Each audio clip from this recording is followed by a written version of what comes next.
Tastes like it's from a super fancy restaurant. Literally took 15 minutes in a toaster oven and about 5 minutes to like mix up the marinade kind of basting sauce. If you make this for a date, trust me, they will be impressed.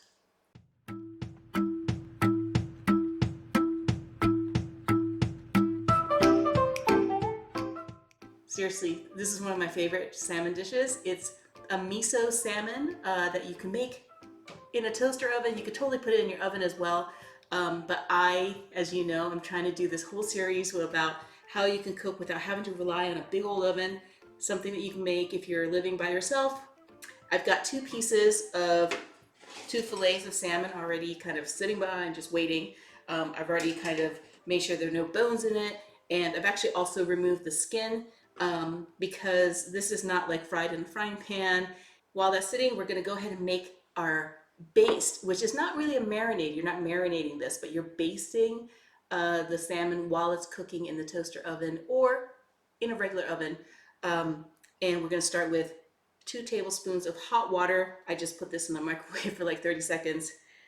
And the reason you're using hot water is because you want to kind of melt down the miso. And so you're gonna have 2 tablespoons of miso. And I'm using a white miso here. There are different kinds of miso, and with miso, the lighter the color, the less strong the flavor of miso. So I tend to use like dark miso for things like meats and light miso for things like fish. And you're actually making a base, so you don't have to be super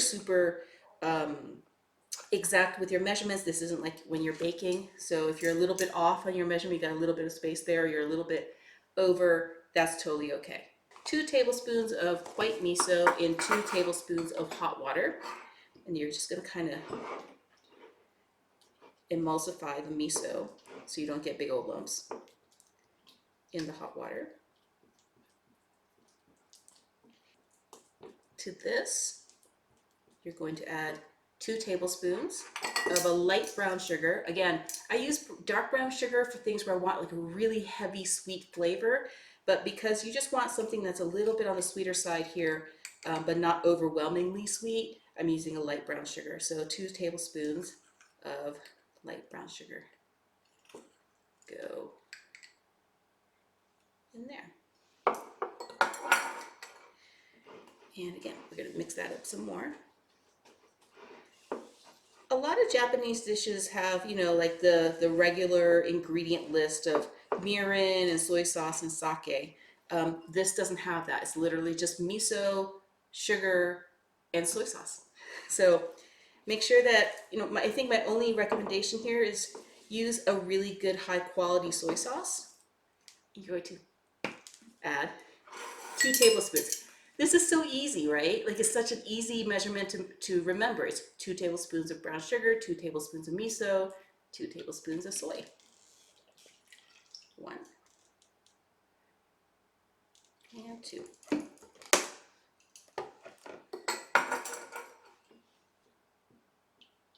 And that's your basting sauce. Like there's nothing else to it. There's no extra spices, or you don't need to add salt because there's plenty of salt from the miso and the soy. And it's lightly sweetened. So you've got your 2 fillets of salmon. And this basting sauce probably makes a little bit more than what you would need for 2 fillets of salmon. I usually just keep this with a little bit of saran wrap and keep it in the fridge for other things. Like you could use this for not like full-on chicken breasts, but like chicken tenderloins or chicken like strips like you would buy like for stir frying. It's great for that. In which case I would marinate if you're going to use chicken, because it's a different kind of meat. Salmon doesn't really need to be marinated in this way because it's a really easy meat to cook through. With chicken, I think you do have to kind of marinate it for a couple hours just so you can get all the flavors into the meat as opposed to just on the outside. So I take this basting liquid And you are going to paint the basting liquid all over. And don't forget the sides. You don't really need to do the bottom. Make sure you get a good, healthy amount. It's kind of like barbecue, so it's like barbecue sauce, but just a sweet miso version of that.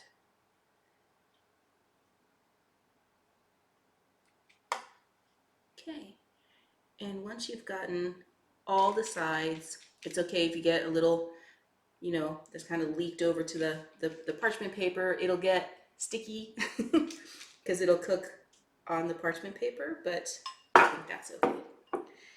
Now this goes, oh, and I do recommend you using some piece of parchment paper underneath your fish because it's going to make it so much easier to clean the cookie sheet that your baking sheet that you have this on, because when this does cook, the sugar does kind of, you know, thicken up and it gets really sticky. So parchment paper, very, very good idea. This goes into your toaster oven. And I have this set at 400 degrees, which would be the same as if you're using your regular oven. You can set it somewhere between 375 and 400 degrees, depending on your oven at home, and put it in the middle rack.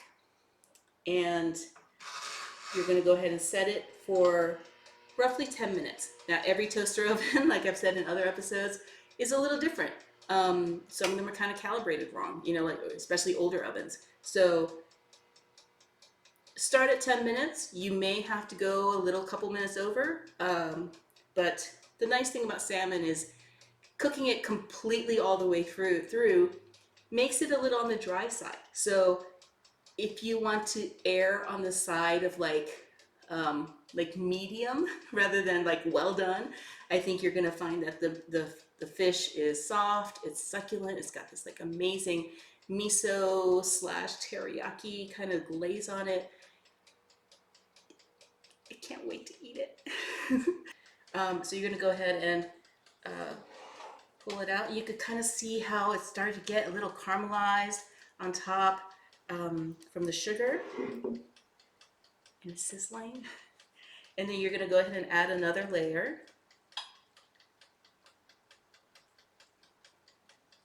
Gosh, it's one of those times I wish that you could smell what I'm making, because this will make your kitchen smell amazing. I will promise you that.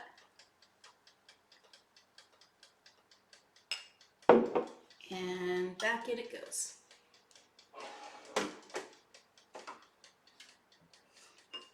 And you're gonna let that go for another 3-4 minutes until you start seeing it kind of re-caramelize and gosh, when the sauce gets thick, it's so good. So you're gonna let that go for a little bit longer.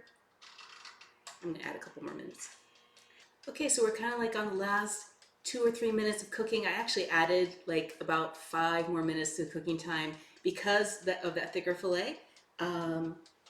So in my case, it's like been like every 5 minutes. I've been like going in and rebasting.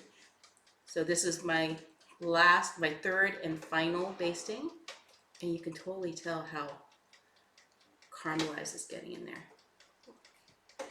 And this time, instead of adding the basting liquid that's like fresh out of the bowl, what I'm gonna do is actually take some of that already caramelized sauce and just kind of put it back on.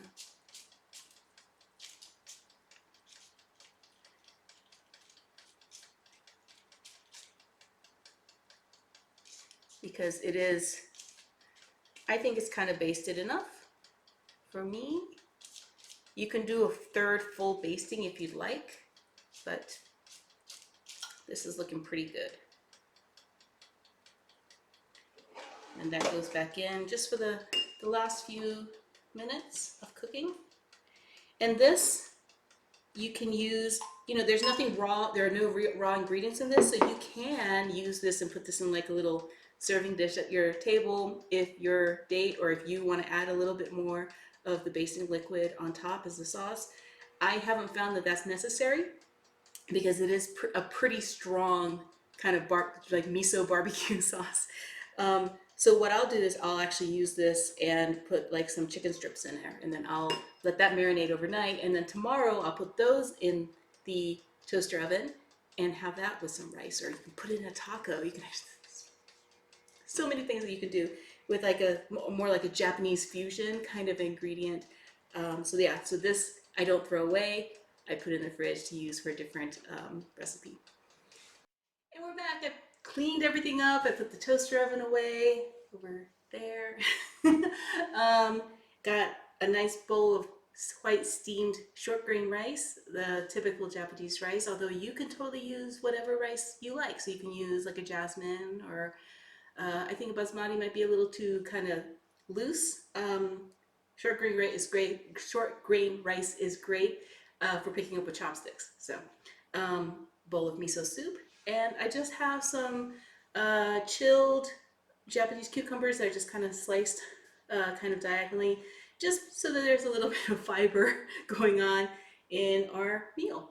Let's go ahead and do that taste test, because I can smell this and it smells so good.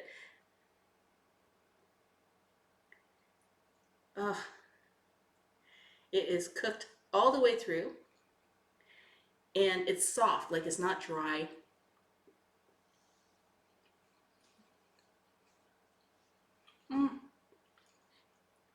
Amazing. It's a little salty by itself because of the miso and the soy, so you do want to have this with some sort of carb, like rice, or if you're not a rice person, I guess you could have this with like a side of pasta or some bread. I'm a traditionalist, so I like it with rice. And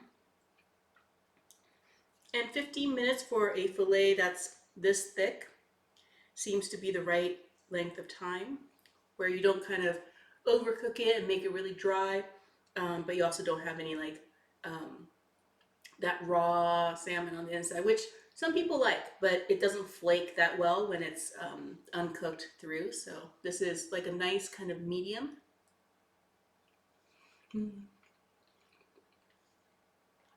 There's no added oil to this, but it feels like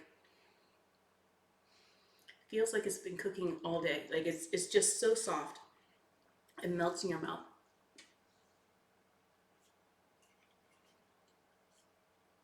Mm. And it's one of those things that I found that like when you go to a lot of like kind of chain teriyaki places and you order like a teriyaki salmon, it never quite comes out this soft. It's always kind of dry, kind of hard to kind of cut through with like chopsticks. You kind of have to use a fork. Um, Not to say that's not good, but I think once you've had this kind of super soft flakes with a pair of chopsticks, melt in your mouth kind of salmon, it's kind of hard to go back to the dry salmon.